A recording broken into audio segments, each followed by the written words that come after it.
Okay. What was, hold on, let me see what my zoom is. So integral, whoa, integral x minus 3 over,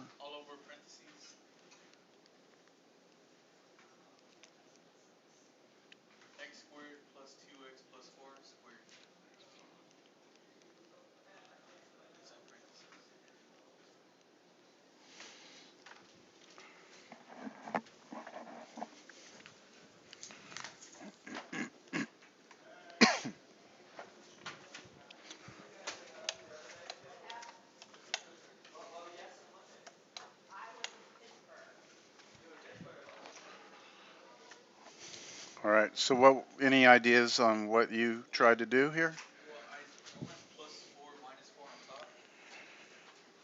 Why would you do that?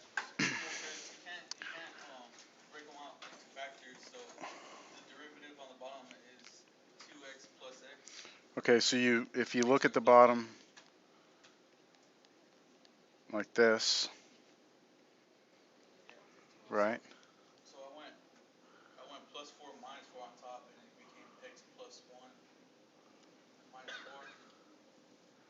Okay. Okay.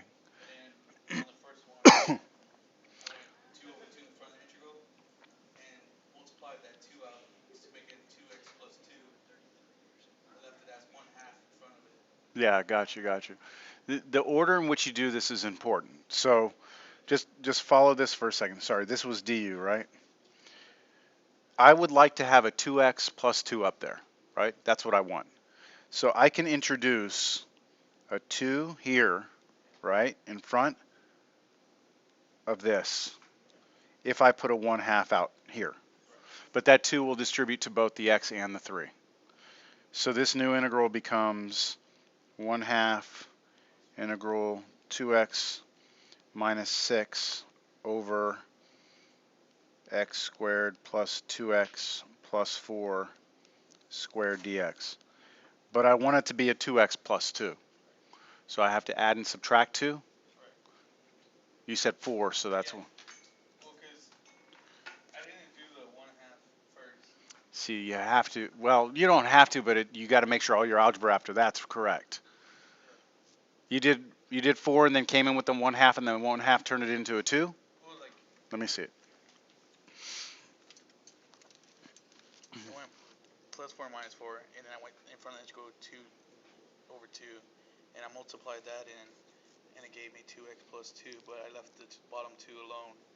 Wait, minus 3 plus 4.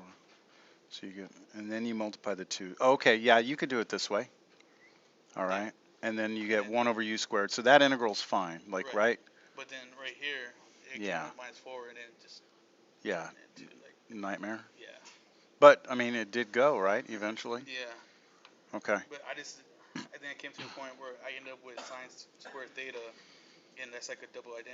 Yeah. Yeah. Near the answer? Yeah. Okay, I'm with you. I'm with you. Um,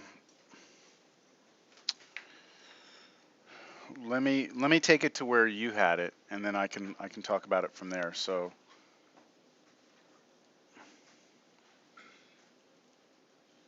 plus 2 minus 2. Did you? What was your integral again? I got to make sure you did this right.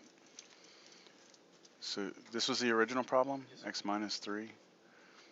So I turned it to x minus 6, and plus 2 minus 2 would have given me a.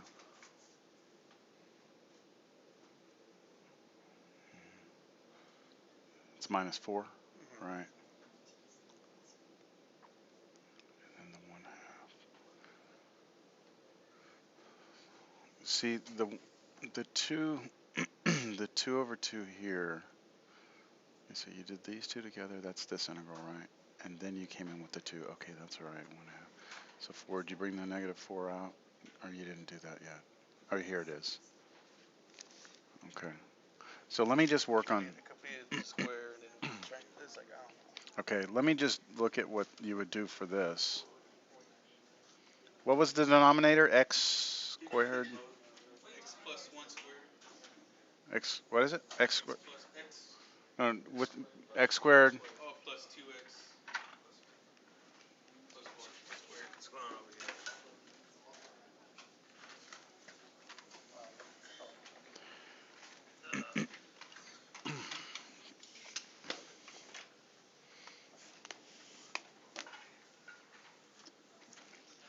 From there, like, I completed the square.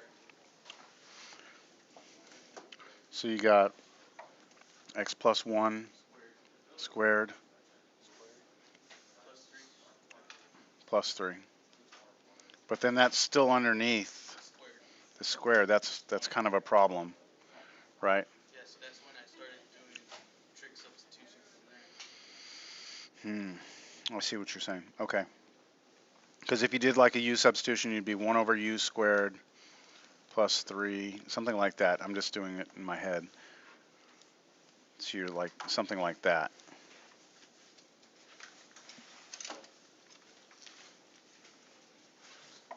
Okay, I want to start at the original.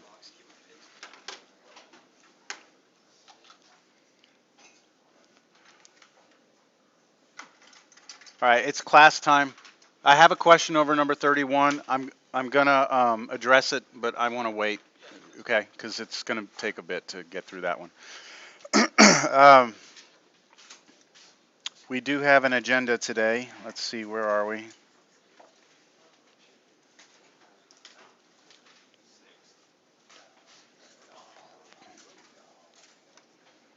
Last class. Where's last class?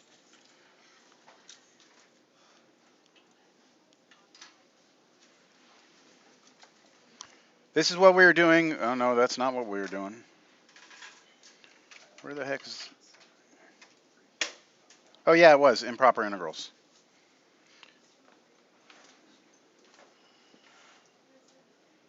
We had stopped, I believe. Is it this problem? Yeah, we had done this one, right?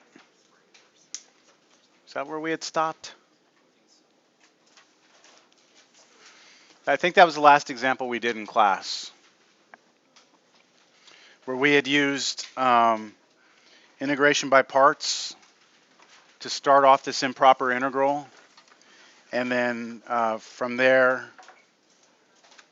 did the little plus 1 minus 1, okay? 6.6. 6. Yeah, I don't know why I put 6.4 on there. It should be 6.6. Yeah, 6.6. I apologize. Didn't I put 6.6 on the homework though? Did I say 6.6? I saw the email. There was homework for 6 months? There was homework? We have homework?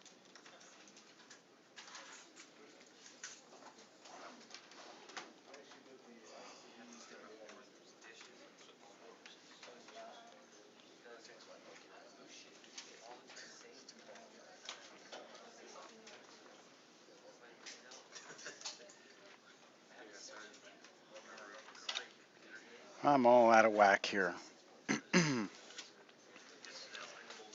All right. That this is 6.6. That other one was 6.4. Look, the 6 point or 6.3. 6.3 was partial fractions, right? 6.3. So we covered the 6.3. Here was 6.3. This problem I did in class was partial fractions. It started out with the integration by parts, then went to partial fractions. Then we started improper integrals. This is 6.6, okay? And we talked about what's the idea of an improper integral? The first type that we looked at, right? The idea was that your limits of integration, you went from like a to infinity or like negative infinity to b, something like that.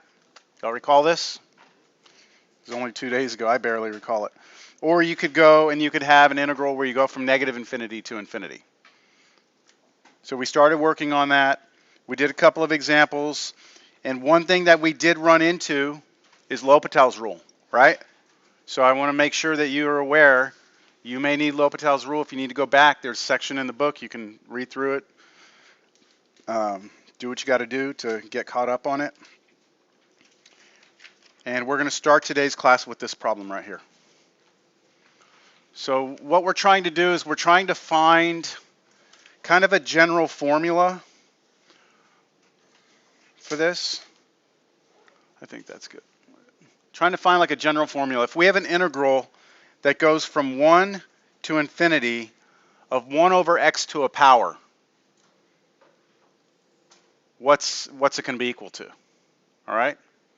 So p is just some number, and it's not given to us. It could be like x squared, x cubed, square root of x, any power of x.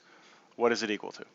And I also put to the right of that that's the same as x to the negative p, right? I can just raise that up. Okay, so let's look at what I do here. So a lot of today's notes you may not be able to keep up with because I'm just going to kind of show you them and talk about them. All right. What is the antiderivative? See, we're trying to find the antiderivative here, right? Of this, or the same thing as this. What's the antiderivative of x to a power? Isn't that power rule? Remember this integral? Integral x to the n dx is equal to 1 over n plus 1 x to the n plus 1 plus c. But that's only if n is not negative 1. Okay, because what if n is negative 1? That's 1 over x, and the antiderivative of that is natural log of x, right? You remember this? Okay, so what I do is I say, all right, I'm looking at x to the p here, right? X to the negative p. So the antiderivative of that will be 1 over negative p plus 1. So that's like 1 over n plus 1. X to the n plus 1. Here's x to the n plus 1. As long as p is not equal to 1.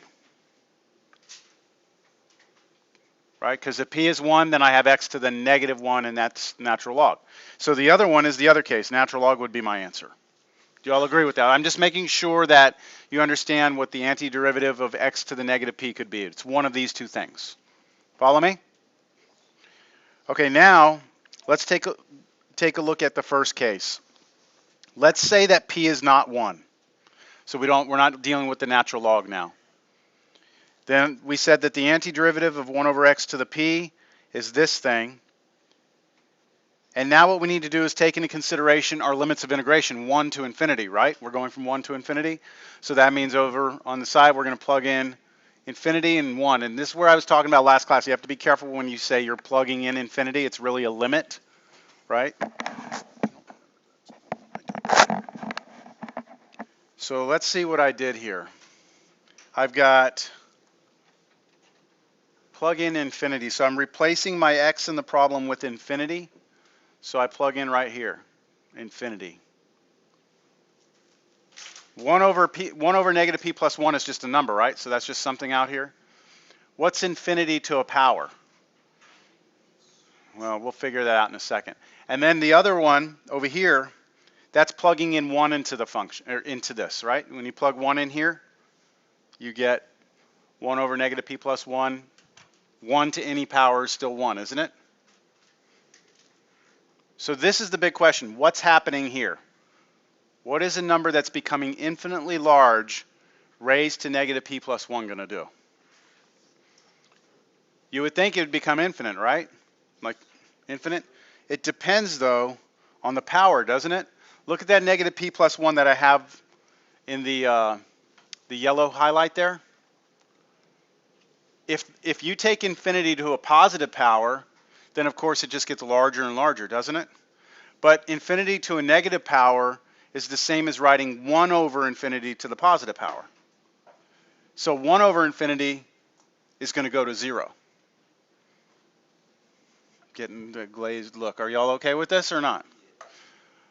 So my big question is, what's going to make negative p plus 1 positive and what's going to make it negative? I think I do that next. If negative p plus 1 is positive, then I just move the p to the other side. That means p is less than 1. And that would make the whole thing go to infinity, right? That's what we just said. We have a positive, if we have infinity raised to a positive power, that term goes to infinity, doesn't it? It gets huge. So my conclusion is that if p is less than 1, this whole integral is going to diverge. I'm kind of off the screen over here. It's going to diverge. Now what if that power was negative? If the power was negative, it goes to 0, doesn't it? Now, negative p plus 1 being negative means that p is greater than 1, so just move the p to the other side. And so that integral will converge. And what will it converge to? This over here? Where did I get that from? Come back up to this thing. I've got so much crap all over the screen now. Let me try and get some of this out of here.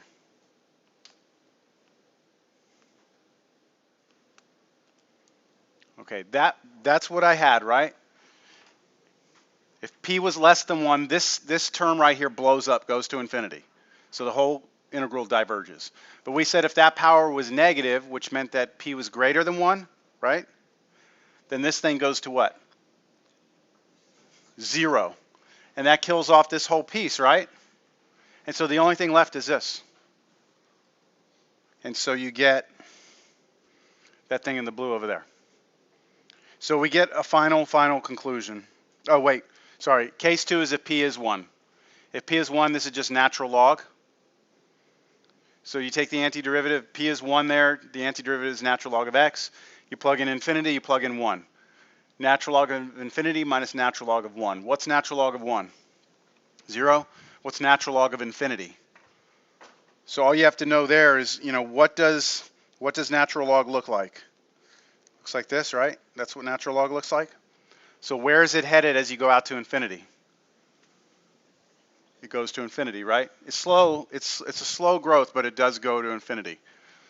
So natural log of infinity is also infinity. So this term becomes infinite right there. That's a big infinity right there. And so the whole thing diverges. That kind of makes sense? And you get a final result right there. That's the final result. For any integral going from 1 to infinity of 1 over x to a power, then you have one of those two cases. If p is bigger than 1, it's going to converge to 1 over p minus 1. If the p is less than or equal to 1, it's going to diverge. So I can do like a real quick, I'll leave that right there, but I'll do a quick example here. Integral 1 to infinity of 1 over the square root of x dx. Can you look at that as being 1 over x to a power? What's the power? 1/2. Since p is 1/2, what can we say? What's this integral going to do? Diverge. Okay? So your answer would be diverges. But if I do an integral like this, integral from 1 to infinity of 1 over, let's say, square root of x cubed dx, then what's p there? P is 3/2, right? 3/2. So this is going to converge, but what's it going to converge to? 1 over p minus 1. So you have to plug it in and figure out what it is. What's 1 over 3/2 minus 1? It's 2. 3/2 take away 1 is 1/2. 1 over 1/2 is 2. So that answer would be 2. See, without doing any work. So we have a general formula for integrals of that form. That make sense? Okay. All right, now that's kind of what we left off with last time, and we said that that was a type 1 improper integral. Now we're going to talk about the type 2. So, yes, uh-huh, Can you go back to the yes. The one we just yes. did? Okay. So right there you have always 1 to infinity, which is like a or b. Yes. What happens if you have less than It infinity? only works for 1 to infinity. Okay, so it's Yes, always a to infinity that's or right. a to negative Well, infinity. no, this formula only works if that's a 1. If it were to be 2 to infinity, the answer wouldn't. Well, for divergence, yes. You could say diverges. But for the convergence, you couldn't give me the exact answer if you started at 2 or 3 or 4. Has to start at 1, which is why I was tempted to not even show this to you, because it only works for 1 to infinity. So if you get, 10 to infinity, you can't really use it. All right. But it's a good exercise in generalization, all right, how you would generalize something. All right, so in the first type of improper integrals, what we did is we let the limits of integration become infinite, right? Where we traditionally had a to b, it became like a to infinity, or it became negative infinity to b, or negative infinity to infinity. So the infinity was happening in the limits of integration. Now we're going to talk about the second type of infinite improper integrals, where the infinity is not in the limits of integration. The infinity is occurring within your function. You have an asymptote somewhere in the function. So look at this. Look at this first example over here. I've got this function that's defined on AB, and you can hopefully tell by my picture that at A I have a vertical asymptote.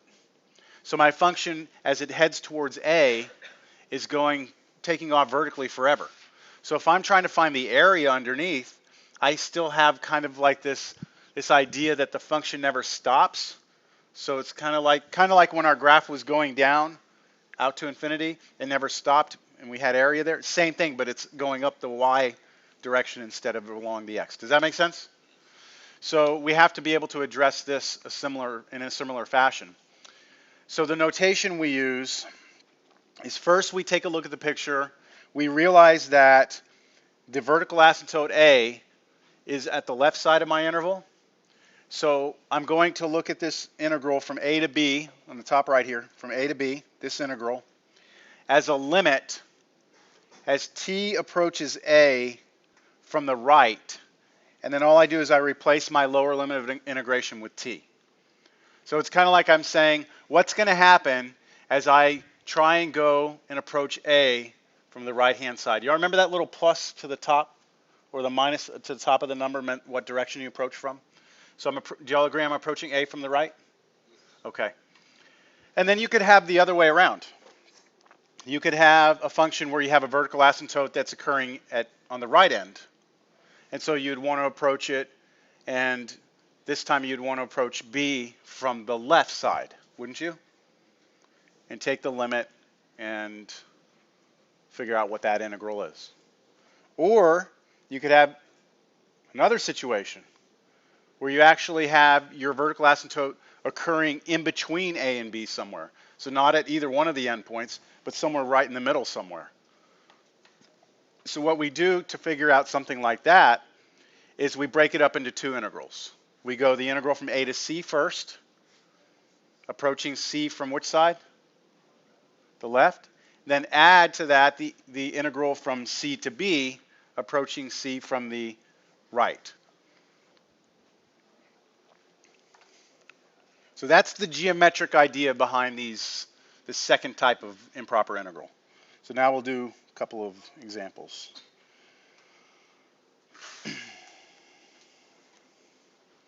So we're going to do these right now. First one is integral 1 to 4 of 1 over x minus 1.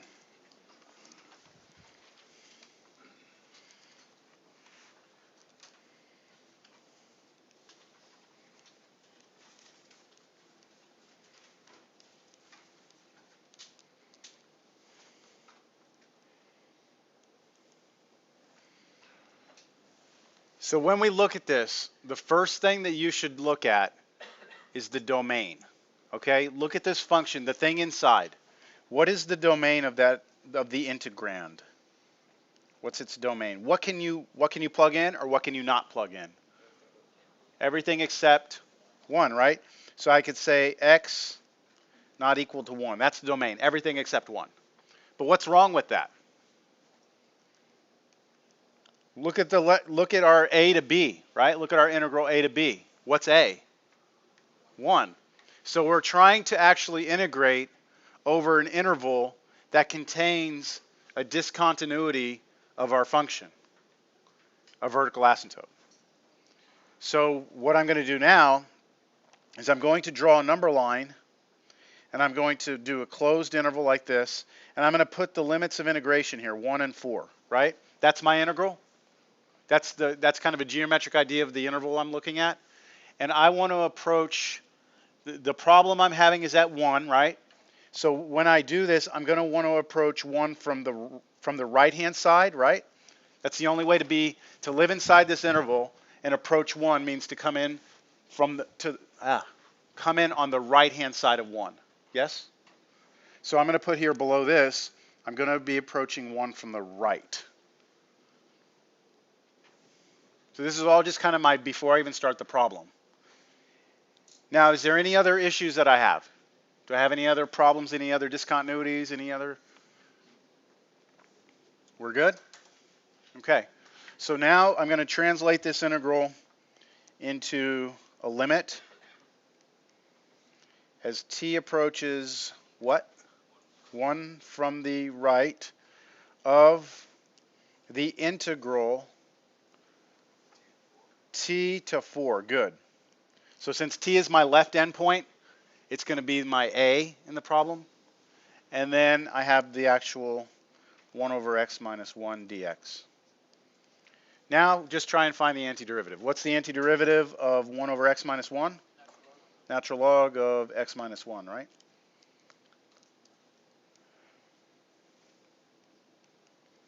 So I have this. Natural log x minus 1. So my limit's just kind of sitting out here the whole time, okay? That limit's just sitting there. The limit's just sitting here. I'm going to wait to take that limit until the end. I'm just now working on this integral like I would do any integral, right? Just what is that? Antiderivative, natural log of x minus 1. But now I need my what? My limits of integration, right? That little bar that I put, that little bar, and I'm going to go from where to where? T to 4. Still working with that limit sitting outside. T approaches 1 from the T approaches 1 from the right. And now let's do some plugging in. What do you get when you plug 4 into that? Natural log 3 minus, now we plug in t, you get natural log of absolute value of t minus 1.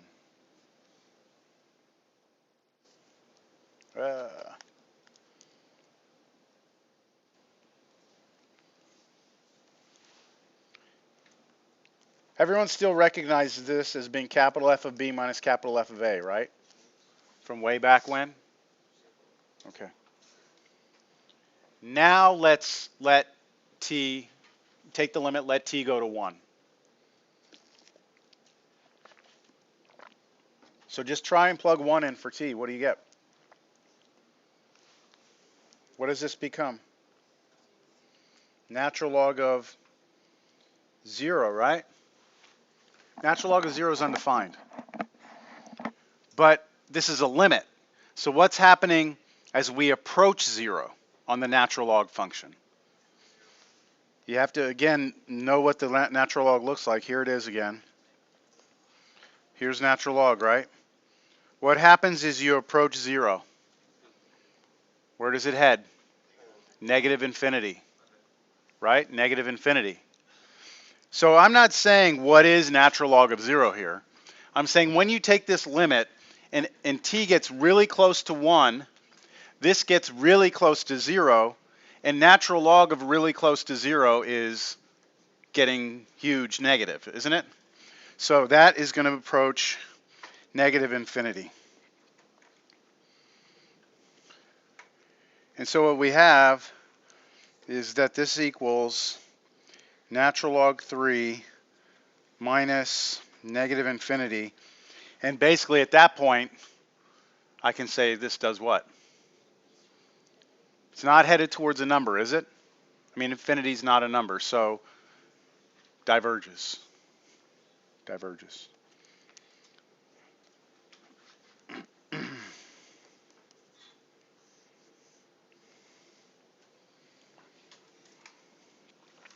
Why don't I need L'Hopital's rule or anything like that? Because I know some of you are like, well, I don't know when to use L'Hopital's rule or not. Like, why don't I need L'Hopital's rule here? Yeah, you don't have like any of the indeterminate forms. What can anyone remember what all the indeterminate forms are? Let's see. I'll give everybody 3 points on the next test if the entire class can generate them in 1 minute. No, you have to tell me what they are. Okay, infinity over infinity. Sorry, I'm not going to take this time away from you. Hold on. Now, so you got more time to think. Okay, indeterminate forms. Can't look in your book.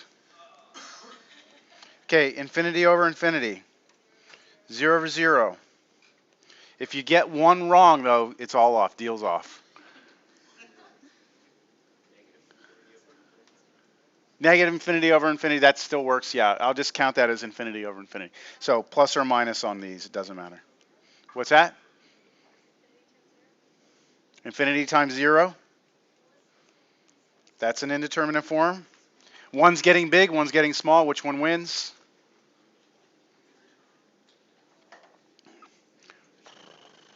Any others? There's more. Infinity to the 0. Is that indeterminate? The base is wanting it to get big, and the exponent's wanting to do what? Anything to the 0 should be 1. So the base is trying to be big, exponent is trying to turn into 1. That's an indeterminate form. What else?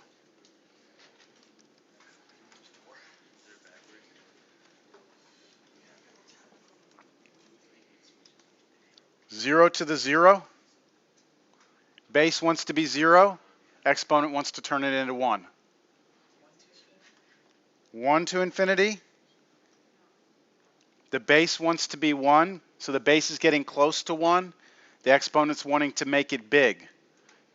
So that is also indeterminate. But you have to be careful. It's not just, don't just start throwing every combination of this up here, because it's not every combination, right? Like look at this one.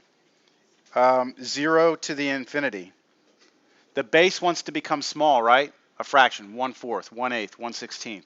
What happens when you raise a fraction to a big number?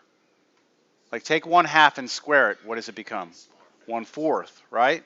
So when you take a number that wants to be small and start raising it to big powers, it just gets smaller faster. So that's going to go to 0. There's nothing you need to worry about there. So,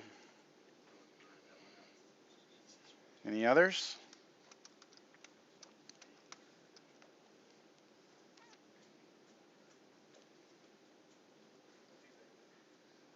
Are there any others? There's one that y'all are missing.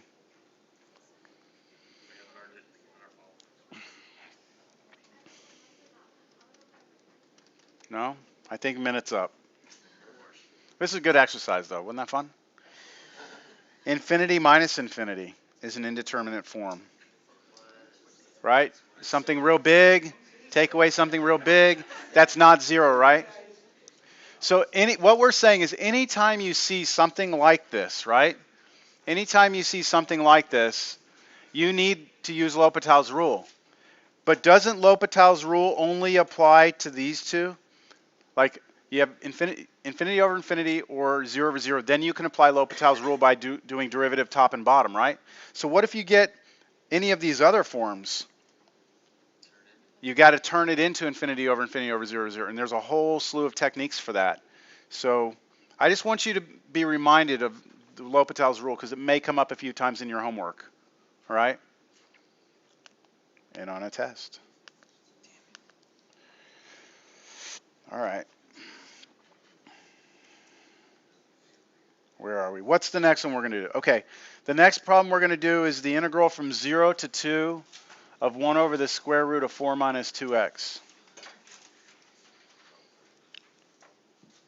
Yeah, why not?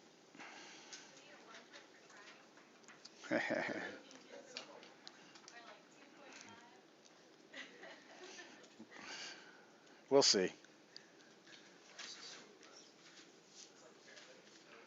Don't you feel like you already got the bonus just by being able to have that exercise? Don't you feel like it was worth it even without the points?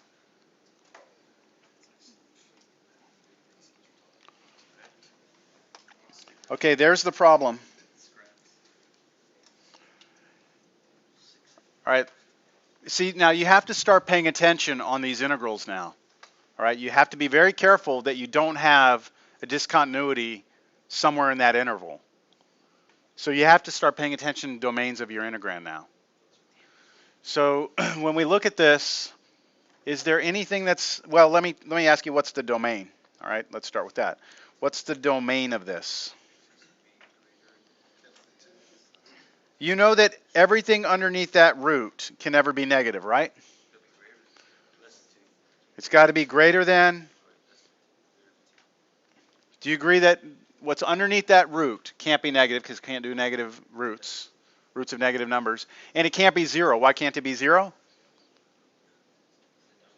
Because then you'll have denominator of 0, right? Square root of 0 is 0. So we need to make sure that the radicand, the thing under the radical, the radicand is positive. So this is a linear inequality. All I have to do is move the 2x to the other side and then divide by 2. So the domain, the only numbers that will ever work in that function are all values that are smaller than 2, right? Everything smaller than 2. But not 2, right? Not 2. And what's wrong with our integral? We have 2 in our limit of integration, right? 2 is in there. So we're trying to integrate up to a discontinuity. And so we are going to have to use this approach of transforming this into the limit as what approaches what? From what side? T approaches. Oh, I forgot to draw my interval. I'm sorry. I want to stay consistent. Draw my interval. What's the interval for the integral? 0 to 2. So which way are we going to be approaching 2 from? The left side. So that means I write 2 with the little minus sign above it, right? So back here, my limit is t approaches 2 from the left side of, now here comes my integral. Integral 0 to t, good, and then 1 over square root 4 minus 2x dx.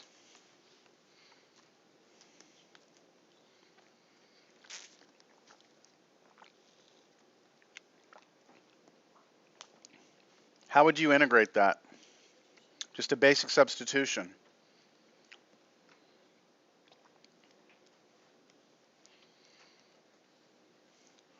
Should I do it, or let's see, I'm going to do it like really quick here. U is equal to 4 minus 2x. Du is equal to negative 2 dx. So negative 1/2 du is equal to dx. So I'm going to have this new integral become, and I'm not even looking at the 0 to t, I don't even care. My new integral becomes negative 1/2 integral 1 over the square root of u du. Do you all at least understand what I'm doing quickly here? All right. The antiderivative, well, that's u to the negative 1/2. So antiderivative u to negative 1/2 is 2u to the 1/2. So 2 root u. Root u is 4 minus 2x. So this whole thing over here, oh, and then I have a negative 1/2 out there, right? So negative root 4 minus 2x is what it should be. So I'm erasing all this. So I should have limit t approaches 2 from the right of negative root 4 minus 2x evaluated from 0 to t.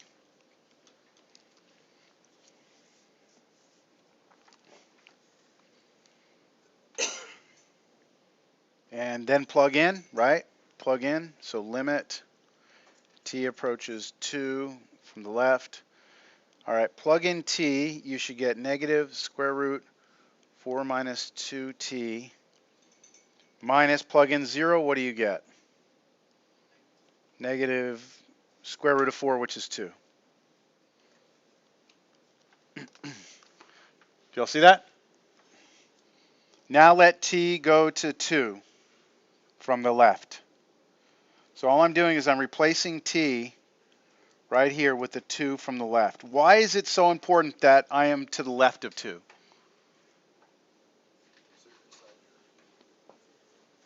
Because if I plug in, look, for this t right here, if I plug in a number that's a little bit smaller than 2, right there, then when I multiply it times the 2 that's right next to it, right, when I multiply, then it's a little smaller than 4, and 4 minus something smaller than 4 is a positive number.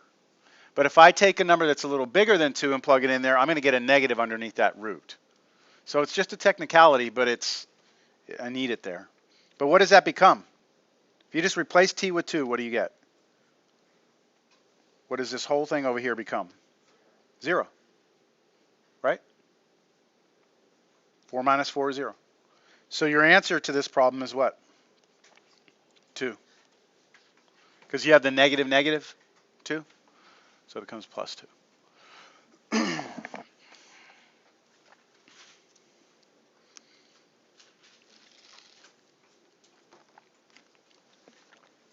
Questions?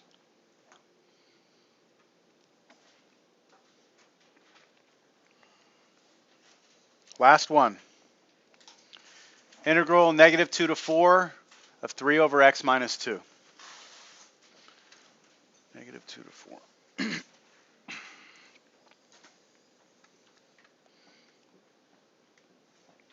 What was it? Negative 2 to 4.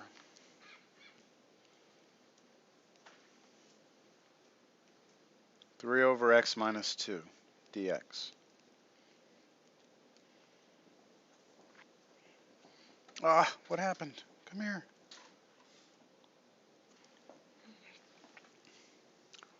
Domain.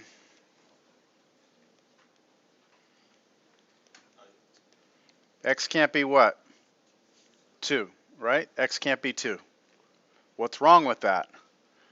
What's our interval? From negative 2 to 4, right? This time, the discontinuity isn't at the endpoints of our limits of integration. It's where? It's on the interior. It's inside. So I need to mark that and be very clear. You know, somewhere in here is 2, right? So how am I going to approach 2? I have to do 2 from the left, right, and from the right, which means I'm going to have to do this as 2 integrals.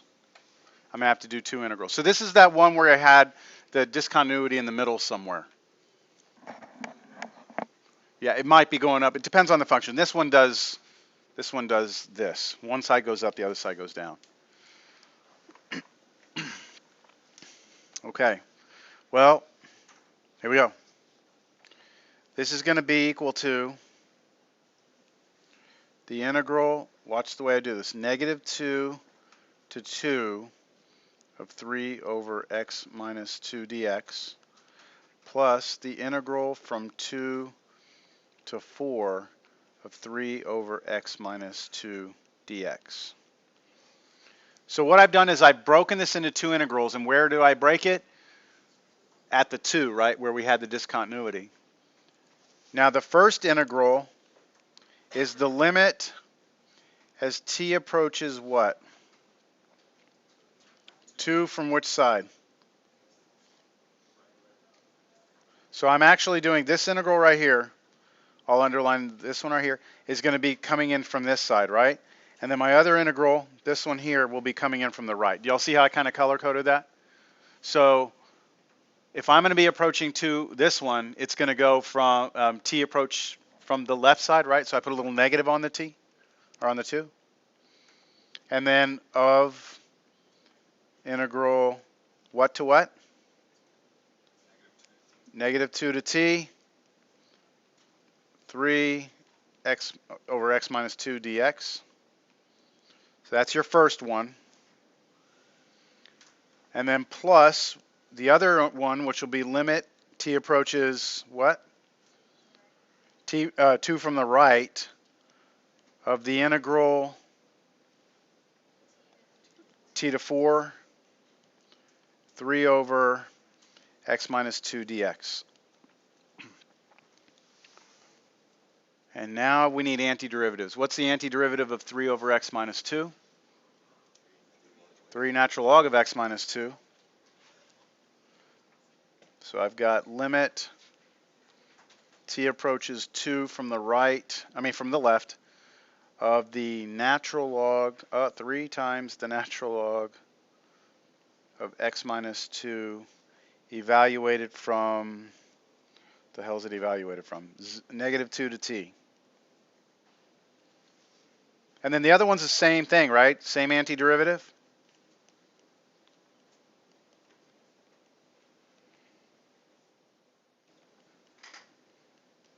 Except my limits of integration on this one go from t to 4.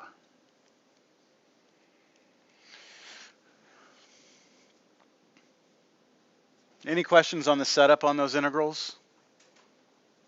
It's just plug and chug time now.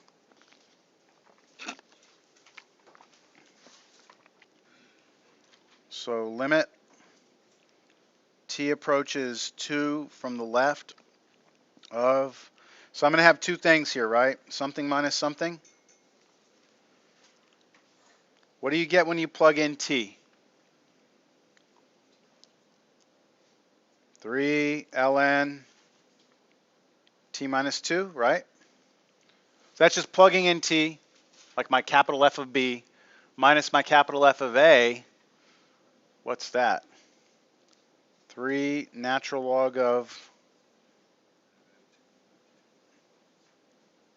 careful, negative 2 minus 2 is negative 4, and absolute value of that is 4. So we have 4 here.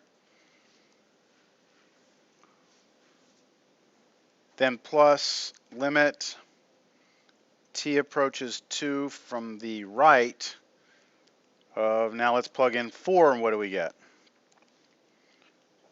3 natural log of 2 minus, now let's plug in t, 3 natural log t minus 2.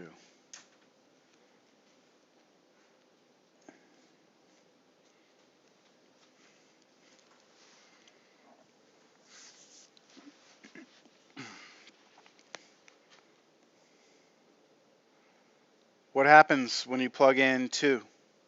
When you actually take the limit now, what do you get? What happens right here? You get 0, don't you? And what's natural log of 0 approaching? Negative infinity. So this is going to negative infinity. Minus some number, I don't even care about it. As soon as I see that negative infinity, and it's not a L'Hopital's rule, it's not an indeterminate form, it's just negative infinity sitting there, that's it. What happens? This whole thing diverges. Yeah, it diverges.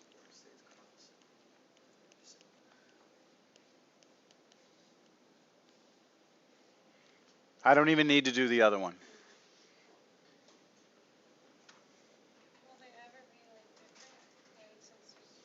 You could have one that diverges and the other doesn't. I mean, it could happen. Yeah. But as soon as one does, that's it. You don't have to look at the other one. Okay? Okay, now I want to show you something on this problem that I want you to be careful with, all right? Let's say that you started this problem out. Here it is, right? Get over here. Let's say you started this problem out. I'm going to write it down again. I just need to look at it. It went from negative 2 to 4, 3 over x minus 2 dx, right? And let's say you weren't paying attention to domain. And you said, okay, well, I know the antiderivative of that is 3 natural log of x minus 2, right? And then you evaluate from negative 2 to 4. You see what I'm doing? When I plug in 4, I get natural log of 2, don't I? Then I subtract from that what I get when I plug in negative 2, which we already said earlier was what? Natural log 4? Do y'all follow what I'm doing? And so isn't this just a number minus some other number, which is a number? Which means that you're telling me it converges, which is wrong, because you completely missed the discontinuity. You have to see that discontinuity, or else this doesn't work. All right? So I would just be careful on a test if you're given an integral, and even if your limits of integration aren't infinite, even if those aren't infinite, that doesn't mean this isn't an improper integral. You have to pay attention to the domain.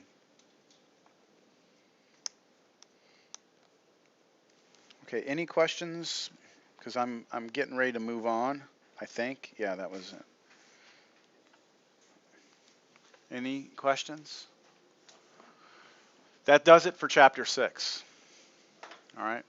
And we're gonna start 7 today and get through as much of it as we can.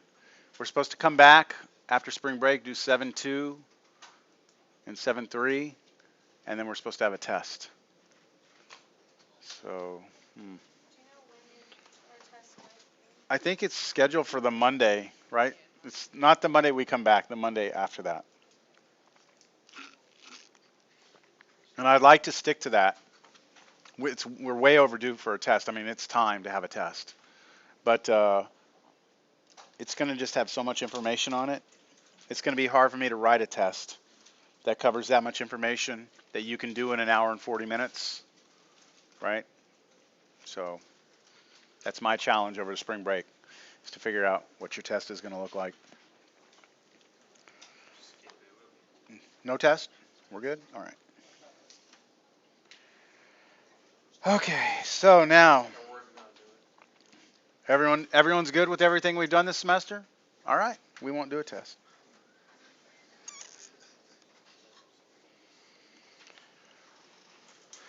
All right, so this is a good opportunity for me to stand up. So we're about to move into chapter 7, specifically applications of integration.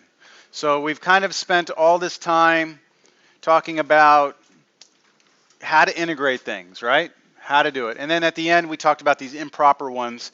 And that's just in case we ever run into a problem where we need to integrate over the entire number line, or if we have discontinuities, we can handle it. But now it's how can we apply this to different things, all right? And our first application is finding the areas between curves. Okay, how do we find the area between curves? Well, this is very much connected to what we've already done. We already know how to find the area below a curve, right? Like below the curve to the x-axis. We know how to do that because that's the whole like motivation of the Riemann sums and all of that, right? So 7.1 will start with areas between curves. 7.2 we're going to do what are called solids of revolution, and then we'll talk about arc lengths and surface areas and things like that. But we start with something that we're pretty connected to already, all right? The challenge here in this section is going to be that not everything we look at is going to be a function of x. Some things we look at are going to turn out to be functions of y, which you probably don't have a whole lot of experience with. Usually most students have not seen a whole lot of functions that go sideways instead of up and down. Like, you remember the vertical line test? To test if something's a function? Well, as you'll see, we're going to deal with some things that aren't functions. And so if we turn our heads and look at them sideways, they are functions, so we have to deal with that. So that's going to be, I think, the more challenging thing today. All right, remember this? It's been a while, but do you remember that if we wanted to find the area underneath the curve, what we did is we made a bunch of rectangles, right? We made all these rectangles, and then what we said is, okay, it's just the width of the rectangle, dx, times the height of the rectangle, and that's the area of that little rectangle, and then we add them up. And how do we add them up? We do a sum. How do we do an infinite sum? The integral, right? So that's where that whole symbol came from. The area under the curve, under the function f between a and b was that. And I tried to drill it into your head. Maybe it's been so long ago you don't recall, but I tried to drill into your head the geometric idea that the f of x dx came from width times height. Width times height. Do y'all remember that? Width times height. You're going to need that for this chapter. You're going to need to be able to do the geometric understanding of what's happening. So now, let's extend this idea out to trying to find the area between two curves instead. So now instead of giving you one function and wanting the area underneath it, I give you two functions and we want the area between them. So I have highlighted the rectangle that, just like the Riemann sums, we want to add up all those rectangles, right? And to add them up, try and zoom this in a little bit better for you. Can you see that the top of the rectangle, the very top of it, is the distance from the x-axis to the f function? So that's the height of the top of the rectangle is this distance. And then if I want to know the distance from here to here, that's the g, right? So the height of the rectangle itself, the yellow rectangle, is the difference between the two functions, isn't it? And how wide is the function? Or how wide is the rectangle? It's still dx. So we want to take each of those little yellow rectangles, add them up, and then do an infinite number of them. So our integral is simply the height of the rectangle, which is the difference of the functions, dx, which is the width. Add them up forever, and that's where the integral sign comes from. Does that seem pretty straightforward? Now, the one thing we do have to take into consideration, though, is you see the a and the b? See the a and the b? Sometimes those are given to you, like here to here, and a lot of times they're not given to you. So what are those points? Those 2 points? Geometrically, aren't they the intersections of the functions? So we might actually run into an issue that when we go to try and find a and b for our limits of integration, we actually might have to find the intersection of the curves, which means we have to set the functions equal to each other and solve, which is going to require some algebra.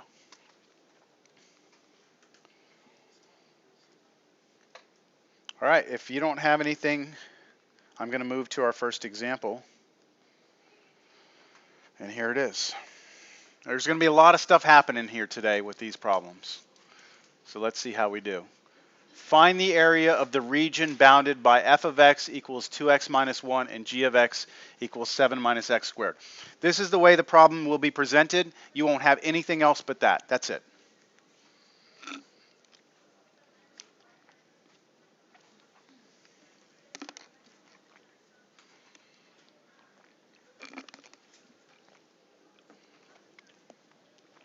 Our goal is to do a few things.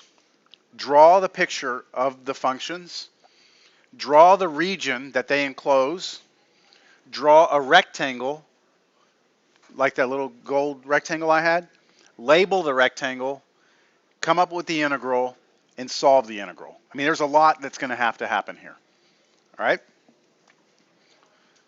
So how are you going to sketch the functions?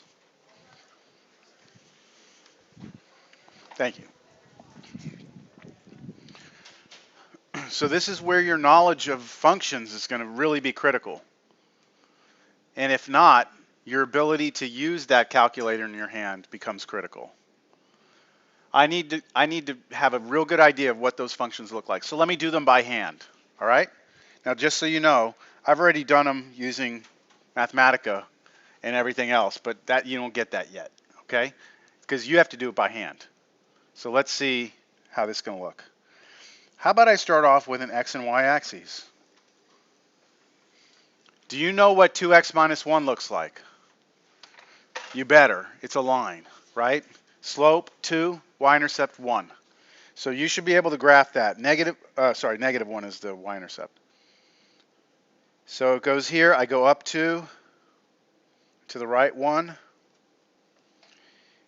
And between those 2 points, I have a line, don't I? That wasn't so bad. 7 minus x squared. Well, x squared is a parabola, right? The negative in front of the x squared means it opens down, and the 7 means it shifts up 7. I mean, this is the same as writing negative x squared plus 7, isn't it? So that's a parabola that's flipped over, moved up 7. Well, I already know my graph sucks because I need to go up 7, don't I? And I didn't leave myself enough room, right? So that's why I use pencil. So here's negative 1. I'm going to go up 2. You're going to wind up probably drawing a lot and erasing a lot and starting over.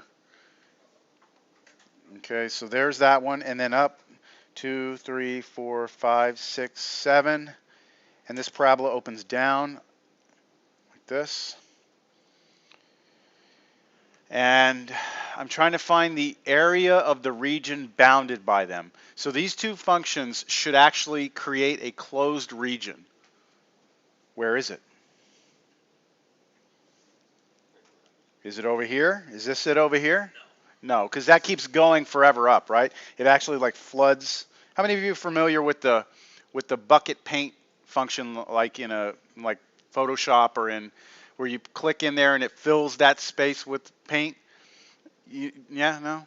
Okay, if I clicked my bucket right here, it would fill all this crap all around it, right? I need to find where everything is closed in. How about over on this side? Nope, that goes out, right? Down here, how about this? Nope, that keeps going. So isn't it in here, in this spot right there? Isn't that it? So my graph still sucks, doesn't it? That's why I write in pencil.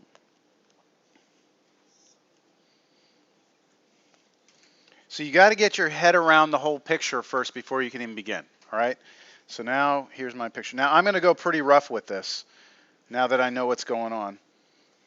It's this line, basically, and this function like this. Roughly speaking, that's it, right? And the region that I'm interested in is this region in here, right? Everything in there.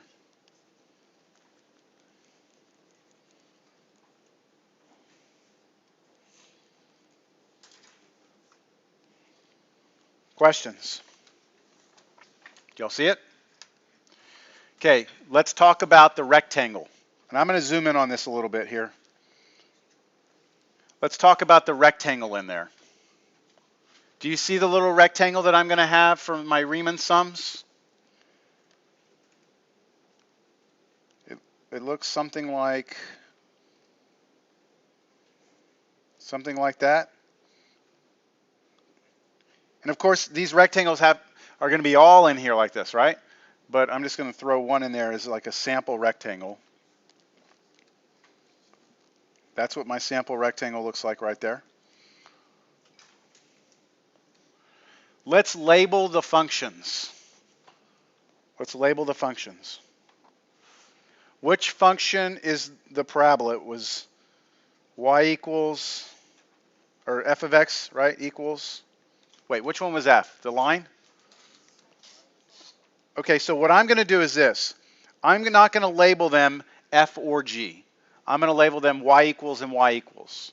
And the reason why is because if you are given a problem where they give you f and g, that f and g doesn't necessarily follow the formula f minus g. It's whichever function is on top is f, whichever one is on bottom is g. So I'm just going to write the line was y equals 2x minus 1, right? And then the parabola over here was y equals 7 minus x squared.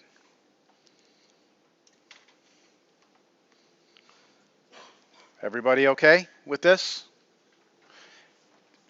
No questions? Here comes my generic rectangle over there. I'm not going to shade this in real good. I'm just going to shade it like this.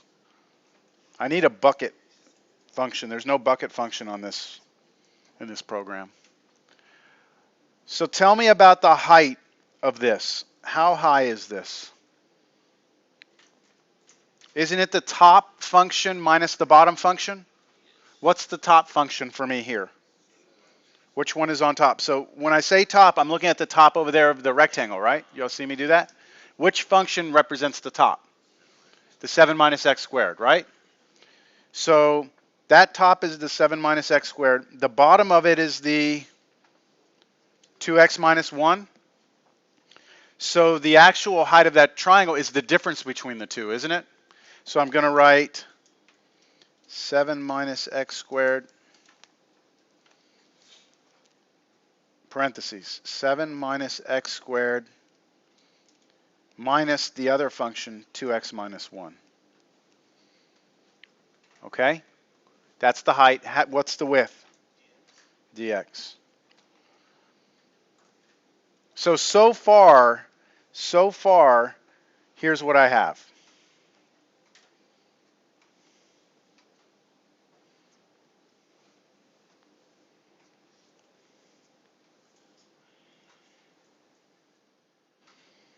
So far I have integral from a to b of, what was it? 7 minus x squared minus 2x minus 1, right? All of that dx.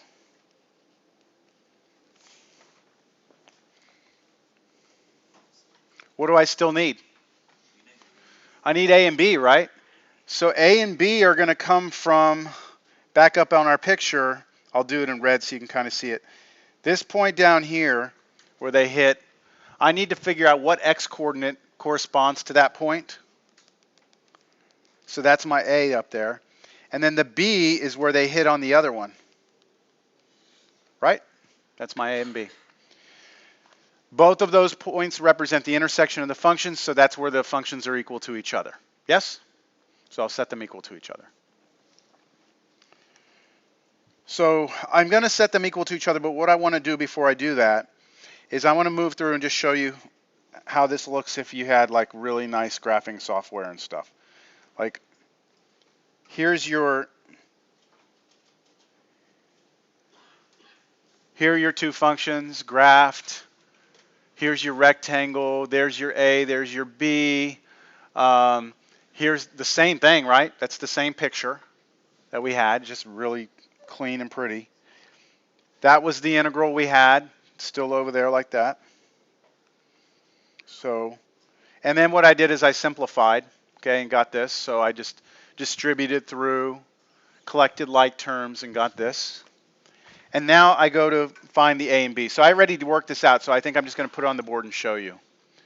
When you set the two functions equal to each other, you get a quadratic equation, don't you? And just move everything to one side. Factor this, and then that gives you two x values, -4 and +2.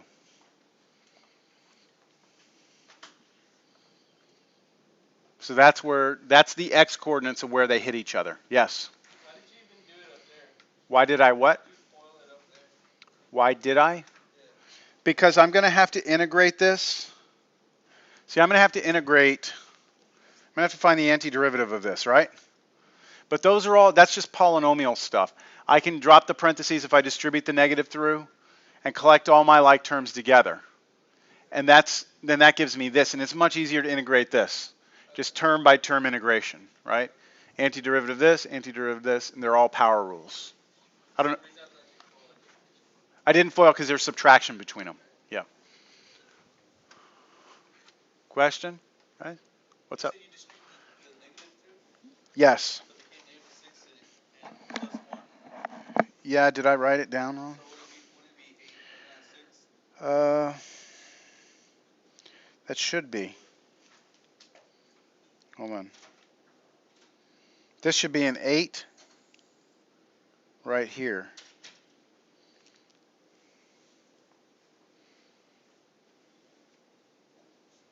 Hold on a second. I worked through the whole damn problem, so if it's wrong, it's wrong. Let me make sure I didn't mess something up here. Minus, minus, no, let me see the way I wrote it down. Well, it's good. I haven't done it yet, but yeah, that looks like a mistake. See right here, everyone, what he's talking about? This distribution, that's a -2 and a +1. So then you add that with the 7 out here, and that should give you an 8 right there, right? 7 plus 1. Where does the negative they distribute come through that one right there? Where does the minus come from? That, This minus right here, where does that come from? no, I'm just making sure that's the one you're talking Yes, that's the one I'm talking about. Okay. Yep, it distributes through. This right here, remember, this whole thing here is representing the height of that rectangle, the length of the rectangle. So it's the function on top minus the function on bottom. So I'm going to have to fix this. So that's an 8. Let's see, is that the only thing I messed up there? Minus 2x. I know these solutions are okay. Okay, so is everyone okay with at least finding the x? That's going to be your a and your b? Yeah? So now your integral becomes, here's your a and b, -4 and +2. And then here's your function, but I've got to change that to an 8. And of course that changes this over here to an 8x. So now I just did like power rule on each one, right? And then plug in. So all of this is just, I'm not even going to do this stuff anymore. I'm just going to, it's just going to be like you could do the rest. But it does need to be fixed, so I think I'll fix it. This turns into, let's see, 16. And then when you add those, that's a 12. And you add those together, let's see, what do we get? 52. And then over here, what is that?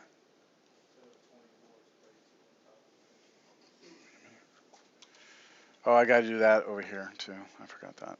Okay, so for -32, that's going to change this to a negative. What a pain in the ass. Plus, no, minus. What is that, 48? And then 30, so -36. Man, I don't even know. I don't even care, to tell you the truth. This is all just arithmetic at this point. I mean, right, that's trivial. Let me just plug in. Okay. Um, what you're going to get on the test is it's going to say basically, draw me a picture. What's the integral? Like, show me the integral. Do the antiderivative. Or no, just give me the integral. Like, what's the integral? Move on. Next problem. Like, I'm not going to have you do antiderivative and plug in all, find the area. What I'm going to do is say, okay, all the problems that you set up in class, you take home and integrate them on your own and get the answer and bring it back. Because we don't have time to be doing all this. So what I'm saying is on a test, this is going to be what you have right here. This is what you're going to be turning in right there. Setup of the integral. If you set it up properly, then of course, you get that on your own time. Which is pretty good for these problems, but things are going to get a little more complicated, so. Okay, next problem, or next idea. And this is where things can start to get a little bit funny. So this is what I was talking about with functions. Look at these, look at the curve I have here, the red one and the blue one. These are not functions of x, are they? Because they fail the vertical line test. So we can't really do rectangles up and down. Let me try and put a rectangle in here and see if you can agree with me why I can't have that rectangle and move it around in here.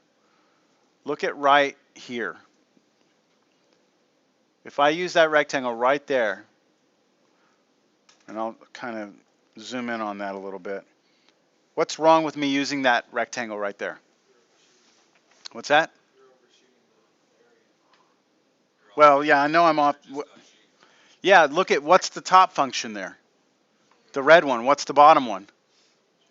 The red one. So you'd be saying that you're taking the same function, subtracting from itself, and that would be 0. That makes no sense, right? The only way we can do the rectangles is if the function on top is different than the one on the bottom. Do y'all see what I'm saying? So we can't do rectangles that way. But if you turn your head like this, then that passes the vertical line test that way, right?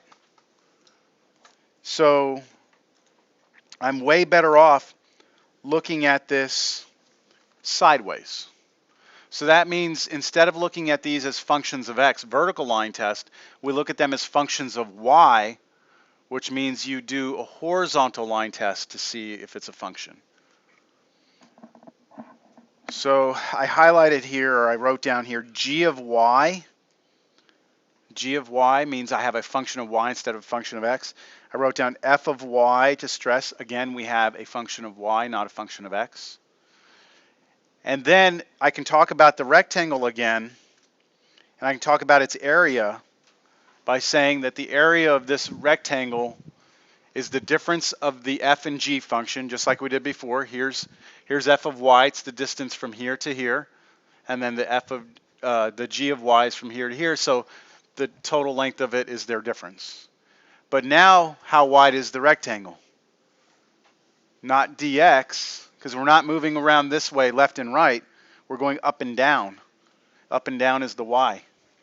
So it's dy instead of dx. And then instead of going from A to B, we just use different letters here. We go from C to D. Okay, we go from C to D. Does this make sense? We're turning everything sideways, basically. Instead of we reserve A to B for when we do areas where a rectangle is traditionally vertical. Whenever we switch everything to terms of functions of y, we use C and D. That's just the standard notation.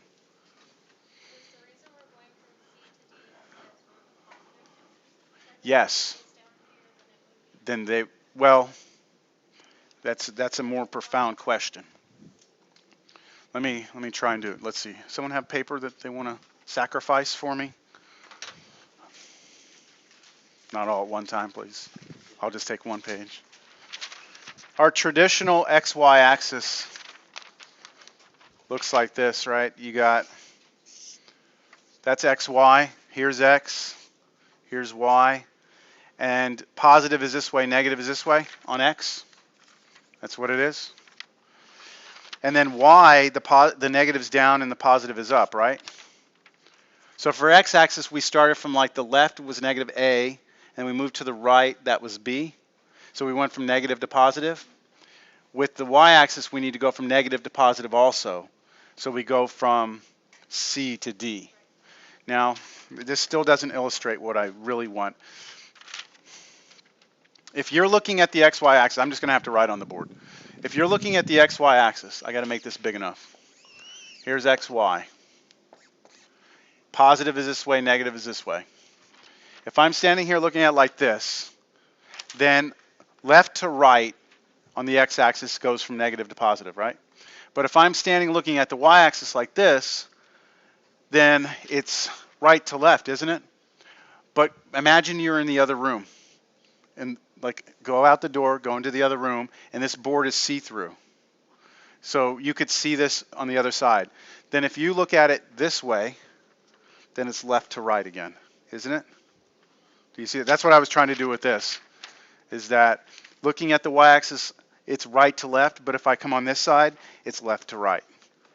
So it's still like on this side, it's C to D, and then it looks exactly like A to B. No? Okay. Well, that's actually for the math. I know there's several math majors in here. That's actually kind of important because it's what we call an isomorphism. It doesn't. You can change. You can basically take the plane and rotate it and flip it over, and it's the same. The x and y axis are essentially the same. How many of you have done some 3D stuff physics? heard of the right-hand rule? The right-hand rule is the way you draw your x, y, z axes. The right-hand rule says that you put your right hand out, and then you say that your fingers should curl from the positive x-axis to the positive y-axis, and your thumb should go positive z. Okay? There's a reason why there's a rule for that. It's because you could do it other ways. Like you could have a left-hand rule, okay? But we all had to agree on one rule. With a two-dimensional space, it doesn't matter, because no matter how I ever draw my x-y axis, like if I draw this, if I say this is my x-axis and this is my y-axis, but I say this is my positive x and negative, and I say this is positive y and negative y, I've just totally freaking jacked up the x-y axis. Like I've totally jacked up the plane. No. There's a way to look at this that's exactly what you've always looked at before. You just have to get on the right side, the correct side of the board. I need to be on the other side of the board, and I need to be upside down. If I'm upside down, okay, if I'm upside down in the other room looking at this, do you see it? Wait, is that it? No, hold on. No. I need to be in this room upside down. I need to be doing a handstand like this. If I'm doing a handstand, then my x-axis goes from negative to positive, right? And my y goes from down to up, right? So there's a way I can move myself around or move this around to make it what it traditionally is, right? And I don't care, change it. Make this, where the hell did I put that there? Make this one negative and that one positive. Is that the way it was? No. So where would I need to be for that to look like the real, like the traditional x-axis, xy plane? The other side? Upside down? You see? But with the three-dimensional space, you cannot, if you draw a 3D space a certain way, sorry, you've got me off on a tangent, but it's kind of important, I guess. If I draw three-dimensional space like this, x, y, z, that follows the right-hand rule. Because if I stick my right hand here, the positive x-axis goes to the positive y, curling my fingers. This is positive, this is positive, this is positive, and my z is my thumb, okay? Now, if someone just comes and screws with this and says, you know what? No, I'm going to make this the negative. There's no way you can ever move around to make it look like you can't flip yourself and be in the other room, and you can't do it and it be the same. So for three-dimensional space, we all have to agree on one way. I don't know if it's way disconnected from this problem now, but my point, I guess, was just that it's okay that all the math that happens here, just because we're sideways and looking at it like this, all the math is still good because it's isomorphic to it being turned. Like, there's no harm. If I just turn this whole graph up like this, it's everything we've been doing, right? So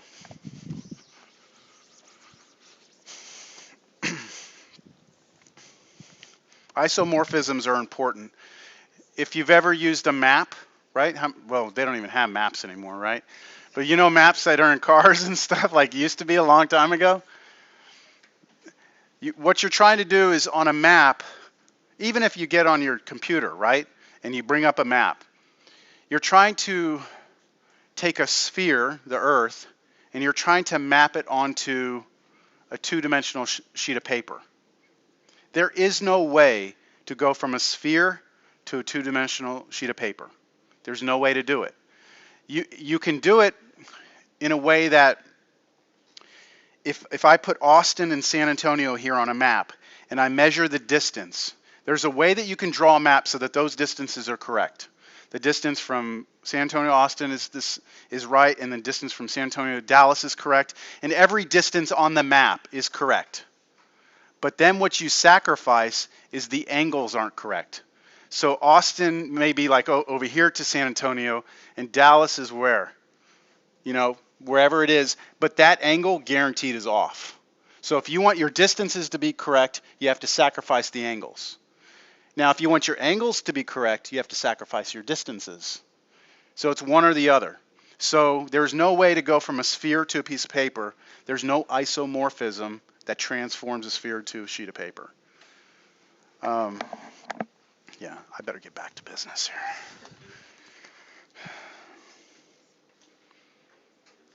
Yeah, sorry.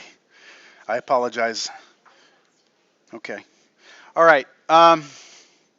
So now, basically, we need to be looking at a region and look at the possibility of, instead of integrating, having dx, having dy, and everything in terms of y instead of x.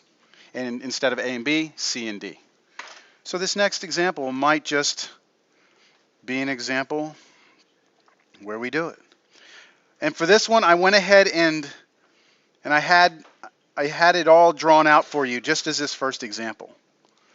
So it's find the area of the region bounded by x equals y squared minus 4y and x equals 2y minus y squared. What do you notice about those two equations I gave you that kind of tips you off to the fact, without the picture, that tips you off to the fact that maybe these are functions of y, not functions of x? The y squareds. And they're both solved for what variable? They're solved for x. Everything we usually see is like y equals blah, and it's all x stuff, right? Sine x, blah, blah. Now we have x equals and a bunch of y's.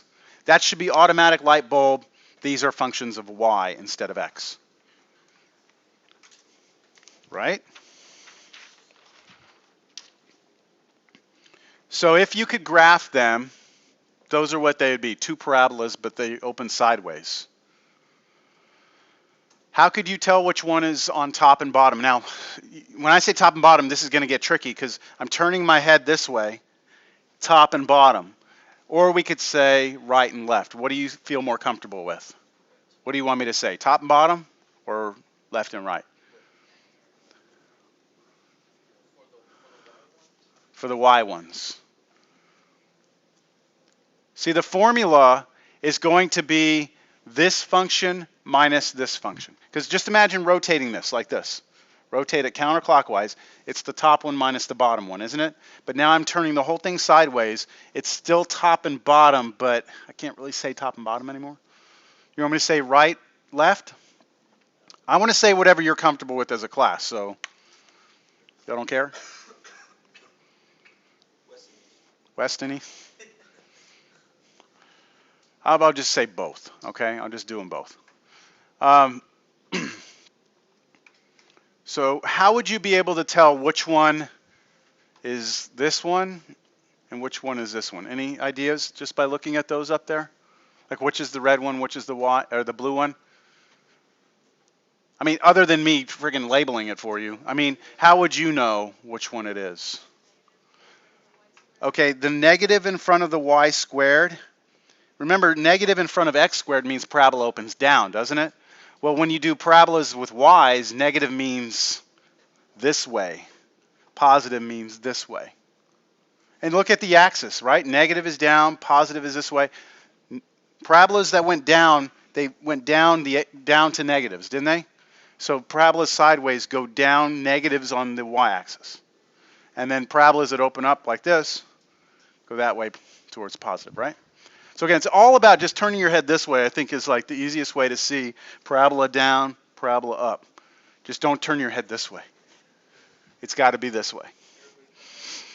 Everyone's like this. Yeah, I'm taking Cal too.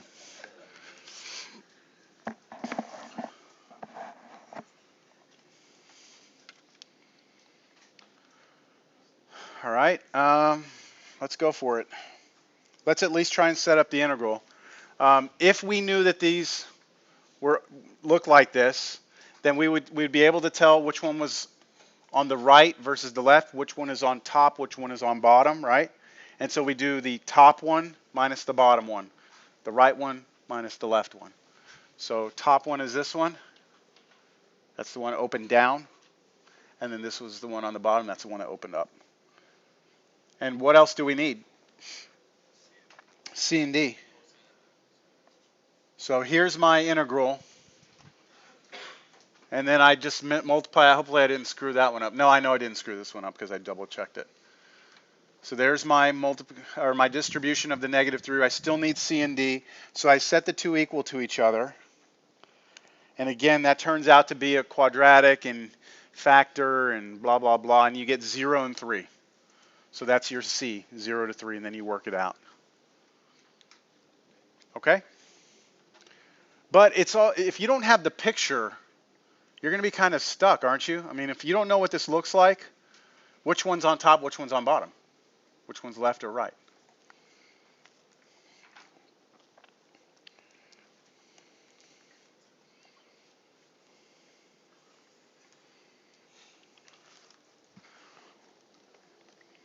Find the area of the region enclosed by y equals sine x. Everyone in here should know what sine x looks like.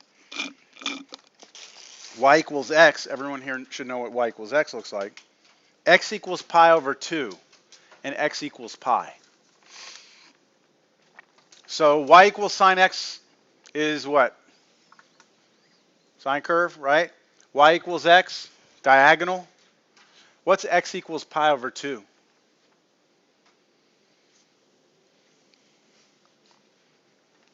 Geometrically, what is it?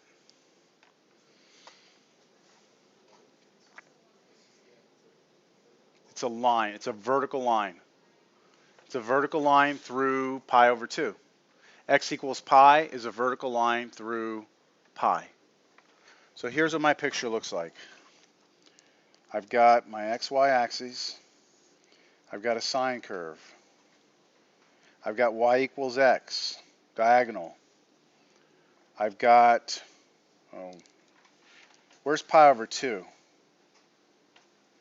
It's like right there, right? Like a quarter of the way. Because remember, a full period of pi is sine is 2 pi, right? So pi is halfway. Pi over 2 is half of that. So I have a vertical line through pi over 2 and a vertical line through pi. That's what it's going to look like on your page, right? Because you're all using the same color. That's what it looks like. So it's like this is x equals pi over 2. This is x equals pi. This one here is y equals x. And this one here is y equals sine x. Do y'all see all those? Where's the region bounded by all of them? Come point it out. You want to come point it out? All right. Well, I'm just saying, if anyone want to point it out? Well, isn't this right there? I don't know. I can't see where you're pointing. Would it just be this region? Yes. Good. It's the one bounded by all of them. So it's that region right in there.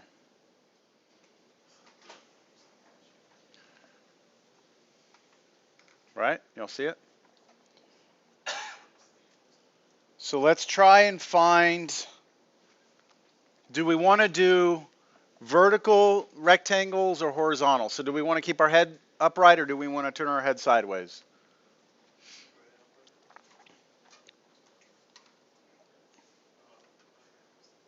If I draw a rectangle vertically, is it always going to be between two functions in there?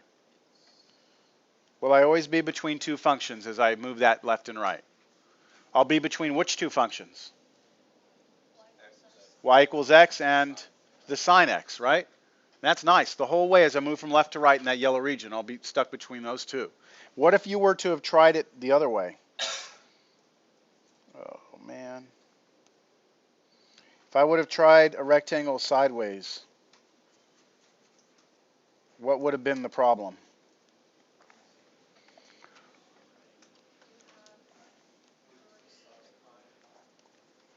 Like right in here. Come here. Come here. There we go.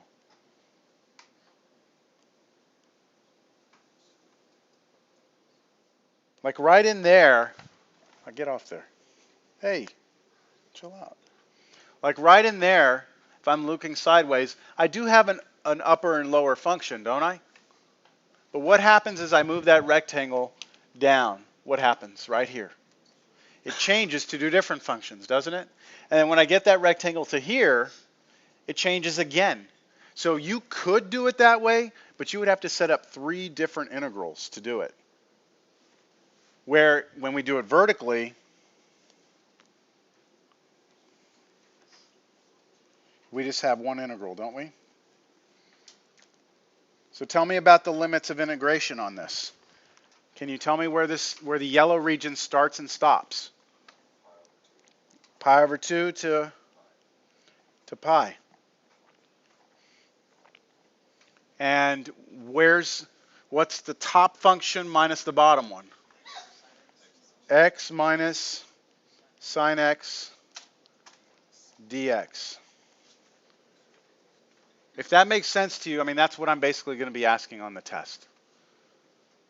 Here's the functions, that, draw the region, label it, and set up the integral. And again, I had this done, much better by computer and worked it all out. You get 3/8 pi squared minus 1. I would encourage you to take that home on your own and do the integration and plug numbers in and stuff. Are y'all catching on to the general gist of this? Okay, we have about 10 more minutes. Here's what I'd like to do. I don't want to go into any more examples. I've put a homework assignment. I'm sorry, do you want me to put that back up there? I put a homework assignment. Yes? If you were to do it assignment or vertically, Yes. you have to integrate 3 different parts. Yes, you would have 3 different integrals. So would you take those 3 different parts and put them together as one? Yes, you'd add them. You would add them. So it'd be like 3 different areas, but each integral would have its own C and D. So it's a lot of work. Yeah. Okay. So you have the homework for 6.6, which I sent as an email to everyone. I think it's 7 through 41 odd, something like that. That was 6.3. 6.3, 7 through 41. That's right. And then the next one was 5 through what? I don't think I sent anything for 6.6. Or wait, 6.6 is 5 through 31. Okay, I sent them for both. For 6.3 and for 6.6, you should have homework assignments now. For 7.1, I'll send something out. At least so you can start if you'd like. I mean, you have the whole spring break. What else are you going to do? And but to help you, okay, to help you get started in the next 10 minutes, I'd like for everyone to, if you have your graphing calculator, take it out. All right?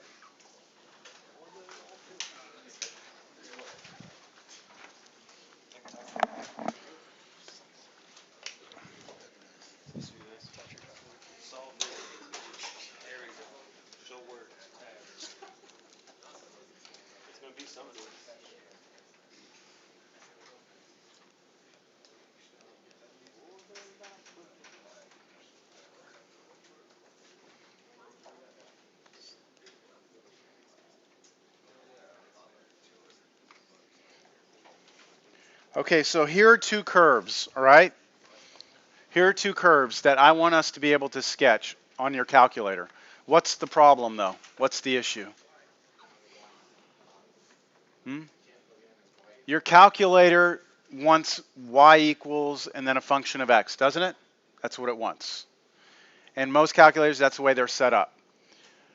However, there is something in your calculator that many of you probably don't even know exists yet. And it's in the mode setting, okay? In your mode setting, if you go to mode and you go to where it talks about graphing, it should say something like function, polar, what else do you see there? Sequence, parametric, okay? Select parametric.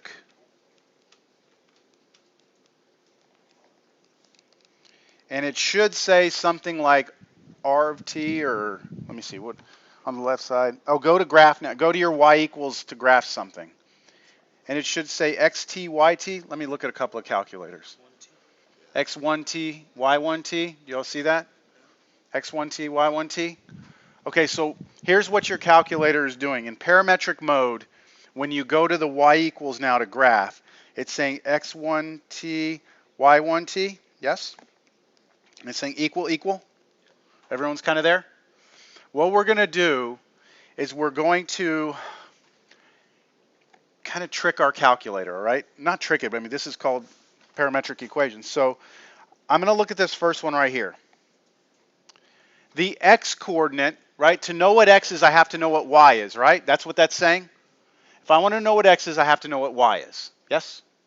So when you see this x1t, y1t, that's basically x and y, all right? Our x can be determined if I know y, right? So I want everyone to go to the y one and call it t. Because our variable in parametric equations, parametric functions, you have to use t for the variable in the TI calculators. So just next to y1t, just put t. Do y'all see your t variable key? If you don't have a t variable key, you have to use alpha t. Let me see. Oh, you're already there. Oh, is yours not letting you put yours in yet? Here, hit enter. Hit enter. Now. Now put it in. Does everyone have t in there? Anyone not have t in there? Now check this out. For x1t, put in how you could get x from this. So what is x? It's 4 minus y squared. But what's y? Y is t. So put 4 minus t squared, right? And then hit graph. Let me see what you got. No, no. Okay, so you're getting half of it. Do you know how to adjust your window? Okay, go to window now. Go to window, and it should have a T min, T max. Do you see that? By default, the TI calculators go 0 to 2 pi. But let's just treat it like x and y, so let's go from negative 10 to 10. So on the window, do your T min, negative 10, T max, 10, and now draw it. And you should get a sideways parabola. Yes? No? Yeah? Yours is pretty good. Yeah, T min, negative 10, 10. Yeah, you're good. Yeah, that's it. That's the sideways. Now you can zoom out. Where's your zoom? Zoom, and you can just go zoom out and then hit enter. Hit enter one more time, and it kind of zooms out a little bit for you. Okay? Yep, you're good. Now hit graph. Clear that. Hit quit. What T did you use? How did you get T in there? Did you use this button? Yes. Okay. We're going to have to clear your variables. You probably have something. Go back to your home screen. Yeah. Oh, no, I mean just like go, like exit out of there. I think you can go. Okay, we'll work on it in a second. Okay, did you get it? Yeah? Okay. Okay, you have to change your window. Your window, and that's going to be your X, that'll adjust your T values. Right now, right now your T is only between 0 and 6.28. So change that to like negative 10 to 10. I can help you, not right now, I will. Okay, so what this does, is it allows you to draw things that open sideways. Okay, so you no longer have to have a function, the true like vertical. All you ever do is you always let y be t, and then whatever the function is, you put that in there and you replace the y's with t's. And you can draw anything you want. And what if you wanted this? What if at the same time you wanted to do y equals x squared? How do you think you could do that with the parametric? How could you do y equals x squared? You could go x1t and y1t. What would your x1 be? T. And what would your y1 be? T squared. T and t squared. So you can control the y with the x, or you can control the x with the y. This will graph things sideways. This will graph things like you always have. So if you truly understand how this calculator works, you actually don't ever need to be back at the old traditional function. You can use parametric the whole time. Just use t for this always, and then just use this as your yt. And if you ever need to graph something sideways, you can use that. Does that make sense? Okay, I'm just doing that to help you when you're graphing these regions. Most people, they're like, okay, if the graph is like something like y equals sine x, I'm good. I can tap that on my calculator, I'm good. But as soon as it gets into something like this, I don't know what to do. I'm just trying to give you a little aid to graphing it now. All right? Do we want to talk about anything else? Are y'all ready for spring break? Okay, I think you have plenty of homework. My advice to you, get caught up, all right? Because as soon as we get back, it's going to be back into the grind, and it's going to be a test, and then we get into sequences and series, and it's game on at that point.